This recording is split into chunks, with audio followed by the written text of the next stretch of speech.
So aloha everybody out there. Aloha all you money makers. This is Indar and I'm your Hawaii money guy. And welcome to episode 12. And we're featured here, David Bruce. David's a great friend of mine.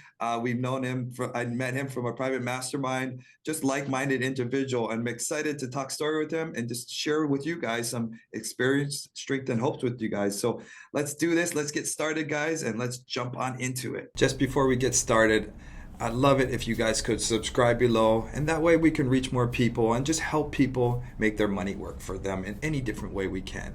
Thank you guys, and let's get started in today's content. So aloha guys, I'm here with David and we're super excited to just talk story and hang out. David's been a good friend of mine for a few years now, and we met in the Maui Mastermind, and it's been that group itself. It's just such a tight knit group. I feel like everyone in that group, we become friends like a lot quicker than a normal friend you would have, because that group, we're like-minded individuals, all entrepreneurs, and me and David here, we're on the same island even, or grew up on the same island, and we just heard that same struggles or that same background of what it takes kind of in this business, and the growth mindset of the business. And it just made us all become closer a lot quicker, I think, because we've all struggled ourselves and we all have that same growth pattern together. We're all trying to grow. Yeah, thank you, David, for coming on to the podcast. Introduce yourself and tell everybody who you Yeah, are. And yeah. yeah, for sure. First of all, thanks for having me. It's been really great to get to know you and just follow your journey. And like you were saying, how we connected through the Maui Mastermind, and sometimes it pays to make friends, and it's been an incredible journey Yeah. through that group. Um, so my intro, it's I like to call it like a long, slow burn into real estate, which it's not typically what you hear. It's more like a lot of them is like, yeah, I got into real estate 2 years and I did 100 million last year or whatever. Obviously not that fast, but um, my first thing was I was actually in high school, and my brother's best friend, he brought this game home, and it was called Rat Race, and I was like, oh, okay, what the heck is that? That's interesting, right? I don't know if you ever played that, Yeah, yeah, yeah. but that Yep. was like a little light bulb for me, right? I think I was like 15, 16. I was like, okay, this is like Monopoly on crack. I like this, and it's like it makes it real. So I kind of put that in my pocket, and then I was in college down in San Diego. It was senior year, and I was in the room with my college roommate, and we had this guy that was like Kramer, like larger than life guy, and he bursts in the room and he's like, Bruce, Fat Shoes, you gotta read this book. It was like 1999, and of course it was Rich Dad Poor Dad. Yeah, And yeah. so I read this like literally page for page with my buddy Van Soest, who is now my partner today. That I've been working with him for over a decade. And so that was like the second little light bulb for me. The light didn't fully come on yet for me, but for Doug it did. So we graduated, and I wasn't ready to grow up yet. So I went and lived in Europe for a year. He went on to become an appraiser, and then he started flipping properties. Mm. Um, and for me, I was like, okay, cool. So I come back, and I actually did like this humanitarian missions thing here in Kona, Hawaii around 2000. And again, I still wasn't ready, but I still had it in the back of my mind. Ended up meeting my wife. She's from New Zealand, and we ended up staying here because it was like a middle ground. We started a band together. We toured for about 10 years doing music, mostly in Australia, New Zealand, and Japan. But all in the back of my mind, I was like, music is it's gonna end someday. Like real estate is it. So that came to an end, and I literally called up my buddy Doug. By this point, he had flipped maybe 200 properties, and he started during the crash. Like everyone's running away from real estate, but he was prepared. And I basically called him up, and I was like, Doug, I'm moving to your town.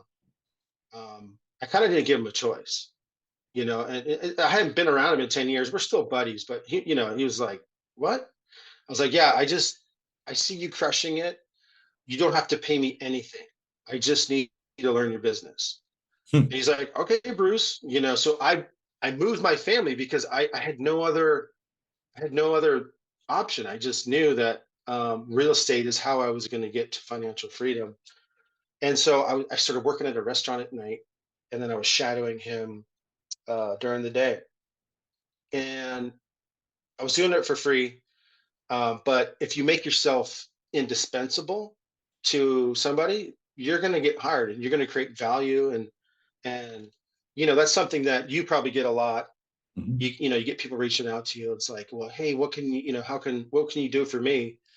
And really, it's like, if you want to get into real estate, if you can bring value to Indar, if you can bring value to my buddy Doug or myself, then it's going to naturally create opportunity. And that's sort of what happened. And it morphed into creating a job for myself where I was doing acquisitions. I was door knocking, like back in the days when hundreds of properties were getting released. That was super interesting, and that What was actually market? pretty crazy. What market were you doing it in first? Where your That friend? was that was in SoCal. So Oh, they would so. release like 20 or 30 or more Mhm. properties in a day. And so, but you didn't know until that morning, right? So they get the addresses, and I just race out to the properties, and I'd literally go and knock on the door, and I would. The whole mission was, what's the rehab like? And you're taking mental pictures. You knock on the door, and you're like, I'm so sorry. I'm sure your house is up for auction today. Most of the time, people were nice, and I was just trying to get my foot in the door, and I just like, is there any way possible that I could come check it out? And usually they would say yes, and then sometimes you'd get like, get the f off my property, and like they chase you off, and um, yeah. So that was a real interesting learning experience dealing with people. And so I'd do like a mental picture. I'd walk around and be like, okay, it needs new paint, new carpet.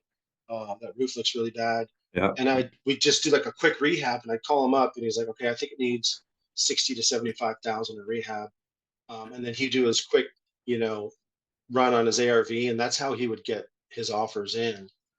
Um, so, anyways, that was my kind of intro into starting real estate. And You about know, that you time, you just yeah, said something. I don't think a lot of people have that talent. I picture that same thing. I can walk through a house and I just memorize it in my head. Like I can picture exactly what everything is in a house right now, just off the top of it. I don't think actually a lot of people have that talent to I think visual memorization or just seeing what even the fact of understanding what the rehab needs to be done sometimes yeah, is a it's weird. challenge.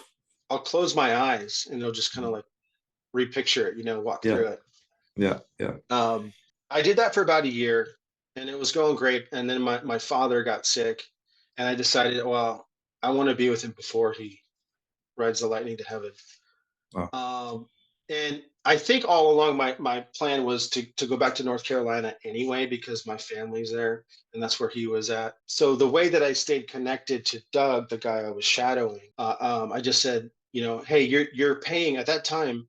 Hard money was 3 points and 12%. I And remember that. Yeah. I said, hey, let me raise money for you. I'll do 2 and 12. Didn't matter to him. He's like, sure, it's cheaper for me. So I started raising private capital for his flips.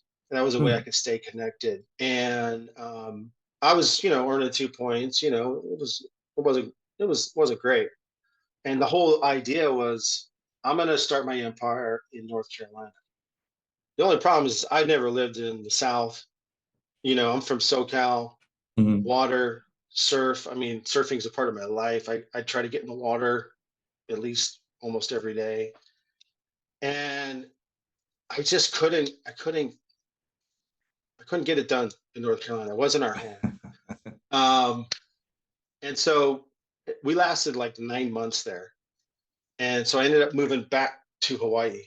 And I was still raising private capital, and I wanted to do real estate in Hawaii, which is, as you know. And the whole idea was, okay, I'm gonna crack Hawaii real estate, and that's not easy. So in the meantime, I kind of got involved in the film industry. Basically, was still raising private capital, and I hit a stretch in about 2016 where I basically went broke, and it was Christmas time, and I couldn't pay my rent. I just hit a snag where the film stuff wasn't coming through, and then the loans didn't come through, and so I literally had to borrow $10,000 just to pay rent and like have a Christmas, like like meager Christmas. Mm. And that was a super humbling moment. And that was when I was like, I have to get into real estate on my own. And even my partner Doug was like, Bruce, you know this business. You just got to step out. And again, this goes back to mindset. I couldn't get my mindset wrapped around taking on other people's money. It's very serious to me, when you're raising private capital. Yeah, big time. So it was my mom who was like, I'll put up money for your first house. So I bought my first house in Hawaiian beaches. Oh man, Nice. that was an interesting experience. Bought that for 53,000, put 57 into it, and sold it for 167 back in like 2016. Um, yeah, so that's sort of my long, like slow burn into real estate. So I started flipping houses at that point in Hawaii. Then I jumped into Maui, did some spec homes. And then during one of the flips in Maui, we came across this property in Kihei, where we were doing 28 affordable condos, and we can go into that in a little bit later. But doing some development stuff. So it's kind of like I said, a long, slow burn into real estate, like literally 15 years, you know, Sure. of actually getting into it. So yeah, we can dive into that property now. So that I know you're doing the development in Maui. How did that, tell me before, so you bought the land or you found a deal? How'd you decide to kind of get into that development? I mean, development's a big step. A lot of people, uh, agents included, think it's simple. They throw, oh yeah, just build 4 houses on this lot. It's easy. Just go get some permits and put up a house. And um, people don't know the behind the scenes when you developing, the permits and the dealing with the city and county. How did you first stem to getting into that? And what was some of the learning curves, I guess, early on? A lot. I think, what's the Tahitian proverb? You kind of walk into your future backwards, or um, I this property came up, and the guys we were working with on a flip, he's actually one of the largest developers in Maui, and he's a family friend. I've known him since I was a kid. And he's like, "Hey, Dave, a lot just came up, super rare in Kihei. It's zoned to be 4 lots, but we've built over 1,000 doors here in Maui. We can rezone it." And so I wasn't really trying to become a developer. It's just, I think being opportunistic is important in real estate. And I was like, okay, cool. Let's at least look at it. And we put together the pro forma, and it was like 15 million gross, selling it. And um, yeah, so that's sort of how I walked into it. And the challenges have just been enormous, like just one after the other. Development is no joke, especially in Hawaii. Yeah. Um, Long story short, we basically got denied by the city council. And that was a case of the NIMBYs, as we call them, not in my backyard people, basically spreading misinformation that our land is a wetland. And we're literally 2 blocks in from the ocean. There's development all around it. Like in fact, we have a house. There's a house on our land, like been there since 1946, and somehow it's a wetland. And it was like a classic case of, hey, if you say it, it becomes truth if you say it enough. And especially in Hawaii, oh, you hear about Waipualani, like it just goes out and then it becomes truth, and it's not. We have the engineer report saying, no, it's not a wetland. So that was hard, man. Like I spent 2 days of all these people coming out, and they'd say like, oh, you're a greedy developer, you're this and that. I'm like, no.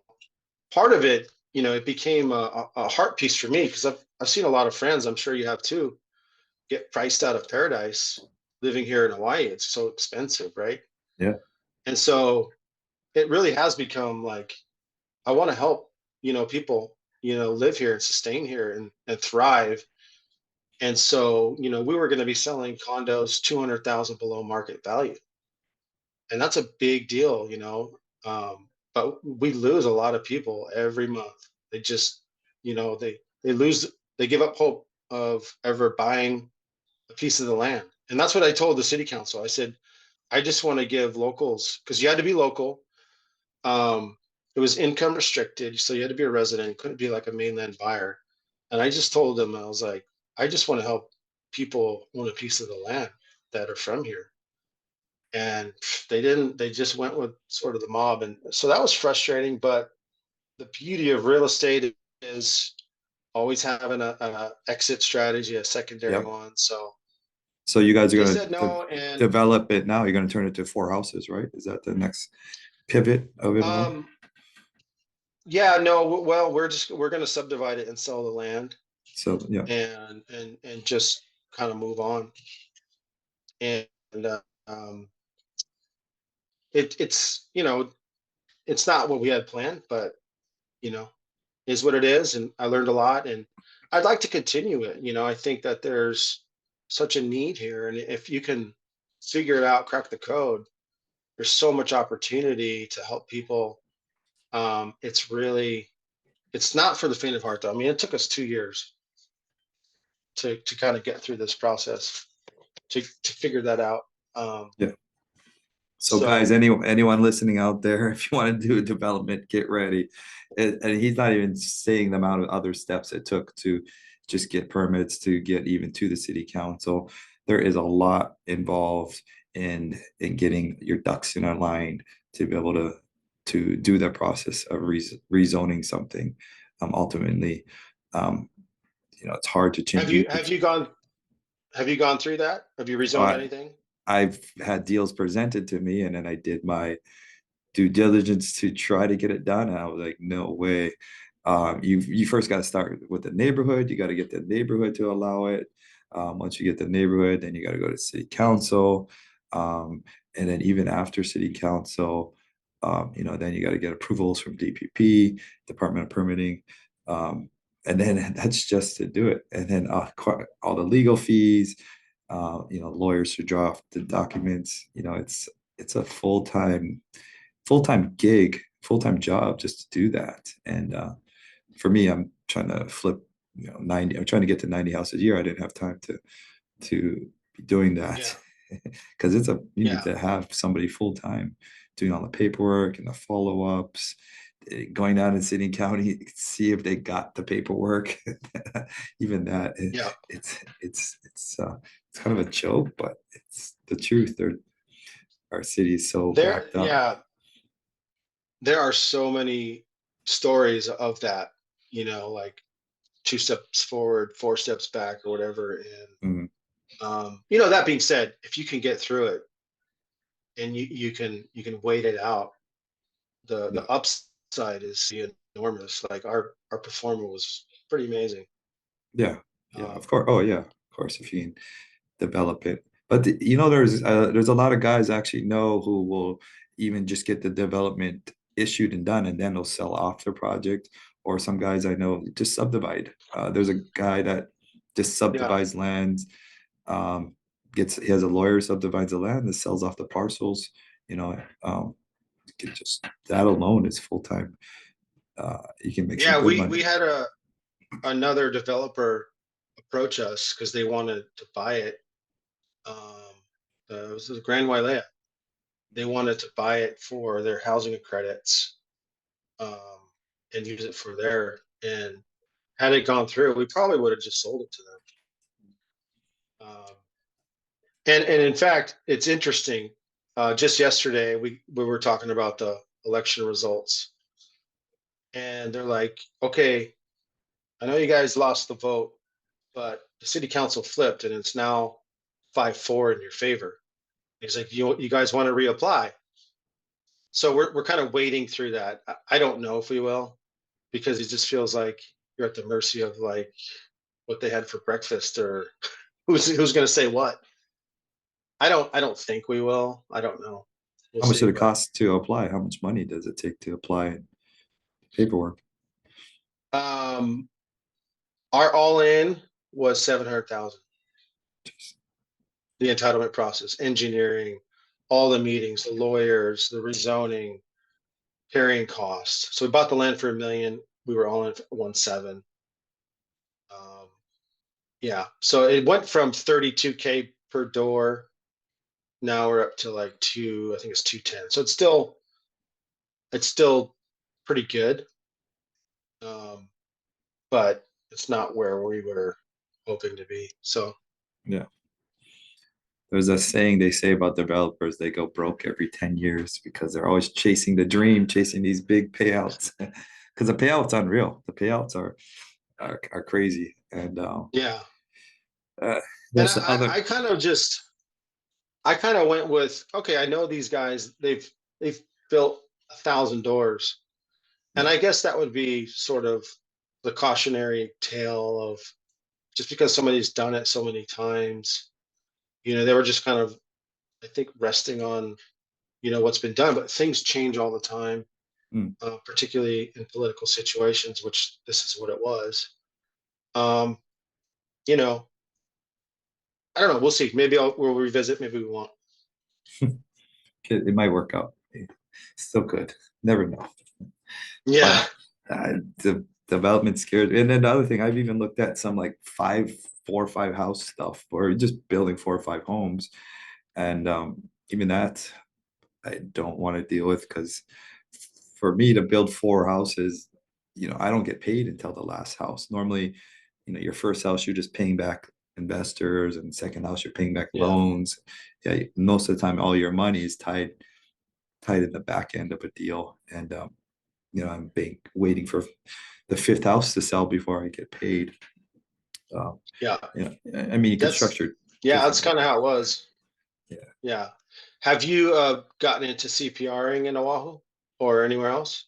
No, I mean, I've talked to CPR lawyers to do some of them, but I've never pursued it because of that issue right there. I don't want to deal with that. I've had a friend who was trying to do just a CPR of a single lot, just into two, and the city and county, everybody said okay, and then mid project, the plumbing or the city comes back and says, we can't tie your sewer into our system, so you can't do sewer. We can't take the poop flow, Hmm.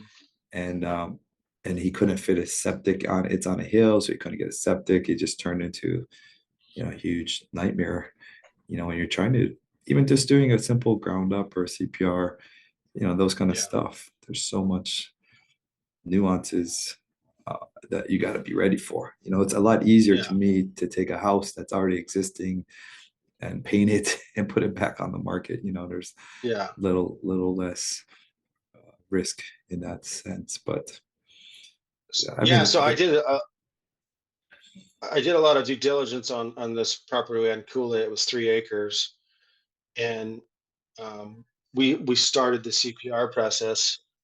And basically, what had happened is, so it's 3 acres, and you're tied to your water, right? The water flow. So it was a 5/8 intake, and so the county will issue you credits.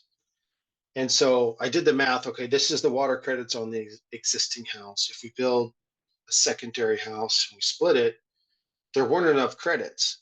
And so I abandoned the idea. But what I didn't learn in the process, where I could have CPR'd it, was if you implement using low flow everything, hmm, your water credits go a lot farther, hmm, right? Low flow toilets and sinks. And so I technically, it was technically a $300,000 mistake, hmm, because we could have pushed it through, because that house we ended up selling for 1.6. It was on 3 acres, and we were going to do 2 acres on the main, and then I think the limit was you build 1,000 square foot um, accessory dwelling, and then you have your water credits. And the lot alone, 1 acre up in Kula, was like 350. Just that little one little piece of knowledge cost us a little bit, well, a lot. But I'm definitely interested Well, in we're trying to talking make about that work. credits and stuff like it. We didn't really dive into it. Might as well share about the affordable credits, that stuff that how Wailea and stuff can get some of these credits. You want to share with Yeah, everybody some of that, knowledge and sure. how credits and some of that all work, the benefits Yeah. of these kind of developments.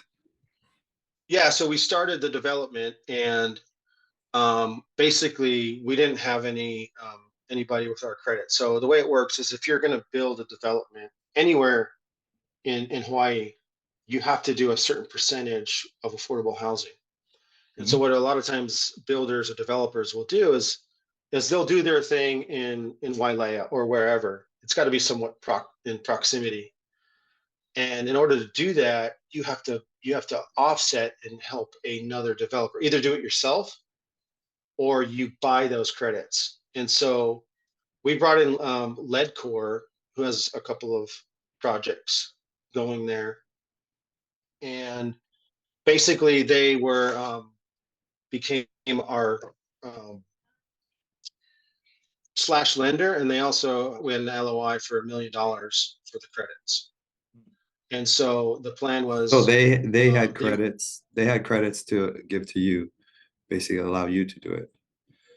no, they were Or buying our credits because we oh, were you doing the affordable housing, and yeah. they're doing other market housing. So you can't do the market without the credits or Mm, helping. So they purchased our credits in order they were going to purchase our credits in order to complete some of their projects. mm. So that's sort of a kind of a 30,000, kind of look at the credits and how that And works. define affordable housing. How do they define affordable housing? Yeah, they have Is there this thing, the AMI index, and I actually tried to like rebrand it. Like I wouldn't call it affordable because it's not. So the term I tried to call it was attainable. And attainable? so they would look at your income, and it was still considerably high. So like you can make up to 120, 140 in some cases, depending on your children. And Mm, if you made more than that, then you couldn't even apply. So it's based on your income, and what you're earning, being a local resident, and then you have to apply. But we literally had 140 applicants for mm, 28 units, mm. ready to go, and those applicants have to take a course of first time homebuyer course just to qualify. So the good thing about that is it tells me the significant need that's there that we all know Hmm. about. So in terms of our properties, like our 3-2 condo or townhome was 1,300 square feet, and we were going to be listing it in the high fives. And at the time when they rejected, the median condo price point was 830. Hmm. So yeah, it was So affordable. it was it was relatively, speaking, yes. But But again, put that out there to viewers and people listening. In Hawaii, we have our medium home price. Well, I don't know what's at now. It's 1,200,000. It was just at last month, and then condos are 600 across the state. That's average. So people are always scared, like, oh, I can't buy a 1,200,000, 1,200,000 house. Like I can't afford that now. And as Bruce was just talking about, is just getting in affordable anything. Just get your foot in the door, something cheaper. $400,000 or $500,000 condo, which then you live in and you own as your first residence. Then you live in there for a few years and then you sell that. And then you can either buy a bigger house and then you kind of get up to your 1,200,000 house. It's not like you're just trying to buy your 1,200,000 house right off the bat. yeah, The thing we have in Hawaii, why these prices are so big is because appreciation. Our values go up really fast. And yeah, if you play the game, basically, they appreciate. So you buy something, you sell for more, and you buy something and you sell for more. You are playing the game to, move up in life too. So just Yeah, this that I, I always kind of like coach people looking for a house, and I've helped a number of people get into a property where their budget was like 400, 500, and I'd be like, yeah, okay, let's look at 600, 700 even, but let's make sure that it's got one or two rentals. And then all of a yeah, sudden they went from paying the whole thing to house true. hacking and paying less, but owning a more expensive house. I mean, shoot, even Brandon's doing it. I have a rental, and I pay like $200 a month for my mortgage Yeah, on a $2 million house, yeah, yeah. just because I designed it where we have rentals. You have And so that's what I tell people in Hawaii a lot. Yeah. you have a very nice house. I've seen some pictures of it. You built it too, right? Yeah. Yeah. Yeah. Yeah. That was a year labor of love. Yeah.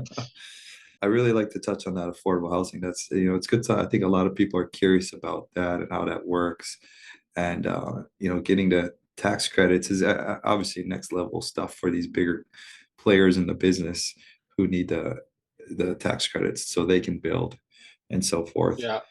But I'm sure a lot of people are curious about that affordable housing and how that works, and just low income housing in general. It's not a bad term. It's just meaning you're it's the state makes that a requirement so people can afford housing, afford a place to stay, Yeah. um, Yeah. and it's a good thing, you know. Yeah. It's a lot to dig through. I really hope that, the council members can get it together a little more and help create programs that are going to streamline or help. Like even on Big Island, you can't CPR anymore, which we were talking about that for those of you that don't know. Basically, it's condominiumizing where you take one parcel and then you're subdividing it. It's the same parcel, but it becomes you can have two separate owners, three separate owners. Yeah, Like they cut that out. I don't know. Like you were probably here when they were still doing it, yeah? in Kona, yeah, I didn't know at the time what was real estate Yeah. even in general when I lived there. I was 18 years old. I moved away, but Like that could be just that one law alone getting changed could be mhm. massive for the housing problem on Big Island. Yeah, And there's other laws that could help out. So I we know talk that it's hard. we talk about the housing problem, and a lot of people think that the flipper like us or the developer is the problem, but it's not. It's actually the other way around. It's the solution. It all comes down to supply and demand. We live on an island. Our island is so big, and not that big at all, really. And we have all these, families getting bigger. We have people moving out of their households, mainland people coming, military coming and going, and European or excuse me, Asian buyers coming in. It's actually 75% of our sales is actually local people, believe it or not. So don't think it's too much mainland people. A lot of people think so, but Yeah. these are local people are buying, selling their houses or moving out or whatever, and they have no place to buy. The supply and demand. There's probably a couple hundred homes on the market right now, and if there's more people looking than there are homes available, then the prices go up.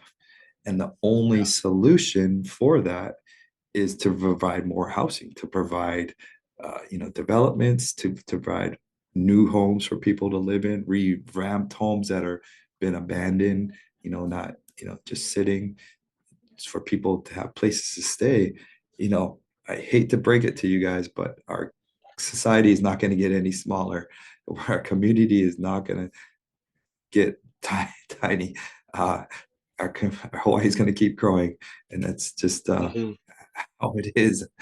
And people need places to stay, and that's the one kind of great thing about real estate is people are always going to need a house to live in. There are people. It's kind of one of those needs that you have to have, and The only way to control that cost is to provide affordable housing, to provide housing for people, and then that would offset the cost for real estate in general. And people don't understand that often, that that's the solution. Supply and demand. We got Yeah. more, supply, then the demand goes down, so prices will go down. But Yep. you know, people think the development and the affordable housing and all that stuff is a bad thing, and it's really a solution to the problem we have. And Yeah. Big Island's a great island to be doing it at. Actually, or even Maui, there's a lot of land available. There's a lot of great spots. When you drive in Maui, you drive, between Kihei and Kahului or whatever. You can, it's all that like dead land in the middle of the island. It's just like Yeah. you can easily make a little community in there, Yeah. uh, in those areas. But that really comes down to, again, going back to the government and zoning and planning. Because like one of the things that the city council member, she proposed for our development, she's like, well, let's just do, a land swap. And she threw it out there like it was like a real thing. And again, it gets thrown out there. And so we would get all these messages like, hey, you should do the land swap. There's no land available, you know. We even called the mayor's office and we're like, all right, if you got something better, we'll make a swap. But nothing was ever offered. And they went even as far as to say is we don't even have the right to do that. But because she said it, it made her look really good. And then everyone started saying, the conversation, hey, developer guys, you should do that land swap, like no, there's no offer.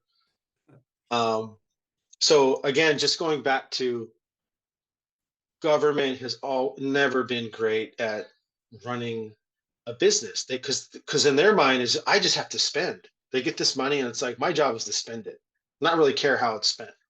Whereas when you're in a business, you got to take care of your business and you have accounting and you have to make a profit. Yeah, And they just so it's just a different mindset. So in a way, you're partnering with people that don't really understand business or money, and that's where that's the challenge true. is. And That is true. Yeah, yeah, hopefully someone gets in there that has a background in business yeah. and they get you and they can help you be successful and create policies that will grease the wheels to get stuff done. I just want to take a quick second, and if you're enjoying our content, please subscribe below. I love it if you guys can leave us a review or a comment or let me know what you guys thought. I love honest feedback and I love hearing what you guys think. So our last segment is segment one, and this is where we talk. We get in questions and we get things from our viewers out there. And one of the questions we got, question and answer. Happy Thanksgiving. Happy Thanksgiving to you too. What are you thankful for in your career and your journey? And this is from Justin. So Justin, happy Thanksgiving for. What are we thankful for? What are you thankful for? Yes, you first. Yeah. Justin, thanks for the question. I'm thankful for, first of all, my family. And in terms of relating that to real estate, I'm thankful that I didn't let the mindset get me.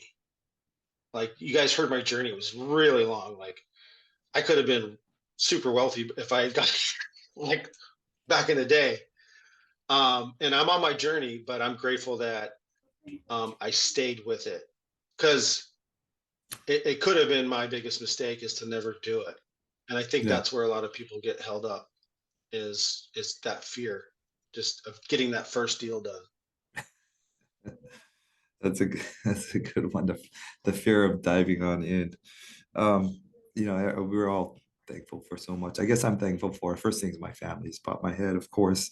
I'm thankful for the journey. I'm thankful for being able to take that step as you were talking about, and just to figure out real estate. There was a moment a couple years ago when I figured out I could go broke and figure this all out again. Like it just felt like a winning moment in life. And I think I'm thankful for that moment of Mm. figuring it out, that real estate was the path for me of this whole thing. So thank you, Justin. Thankful for you guys out there too, Justin. Thankful for watching and listening. And in the last segment, we normally talk about our deals of the week or highlights, but Bruce has a new podcast, and let's hear about what you got going on with your new podcast and what interests for viewers. What do you have coming up? Yeah, so it kind of came through the story that I've been telling you about, but basically it's called My Biggest Mistake in Real Estate. And for me, is just I want to interview other successful investors and some of those mistakes that they've made, and what did they learn from that. And it's not a doom Mhm. and gloom. It's like I want this to be a teaching tool, because I think social media perpetuates like, look at me, look at how awesome I am. I'm doing so many great things. But if you were to like Indar's on my weekly call, like we talk once a week, and it gets real. It's like, if you really look behind the curtain, you're dealing with a lot of stuff, right? Mhm. And so I just want to create a space where people are comfortable, investors can share about those challenges, right? Those Mhm. mistakes and how they learn from them. And really, it kind of came about. The idea came the week that we got denied from the development. I was laying in bed. I couldn't sleep. I was like, this is terrible. I've been working on this for 2 years. We're so much invested. And I just kind of heard that phrase, my biggest mistake in real estate. So it's going to help me process that. And then also just network with great people, and just talk story on, hey, we're all on this journey. Let's learn together. Let's be real with the hard stuff as well as the good stuff. Let's get it all out there. So I'm starting that with Tammy um, Ritchie, who was a part of our mastermind, and she's become a really good friend. And we're starting to work on some multifamily stuff together in the Midwest. And so I'm super excited. I hope you'll be on Well, there. I'm sure you have plenty to it talk lead about. it leads to the very end. How can people find you, and how can people find out who you are, and all that kind of stuff? Yeah, probably the easiest would be my Instagram, Bruce Properties, Hmm. and I'm pretty responsive on that. So just if you got a question or want to reach out, Bruce Properties is it. And yeah. Nice. Well, thank you guys always for following, and please comment. Actually read the comments, and I love answering questions as we do on this series right here. So comment and like, and write some messages, write your opinion, and there's no bad questions, guys. So thank you guys all for following. Follow on Indar Hawaii is all my social, of course, and check out Bruce Properties as well. Thank you guys so much for tuning in today. And thank you guys for just checking out the podcast. We're super appreciative of everybody, and get ready for the next episodes, of course, coming up. So thank you guys, and you guys have a great aloha day.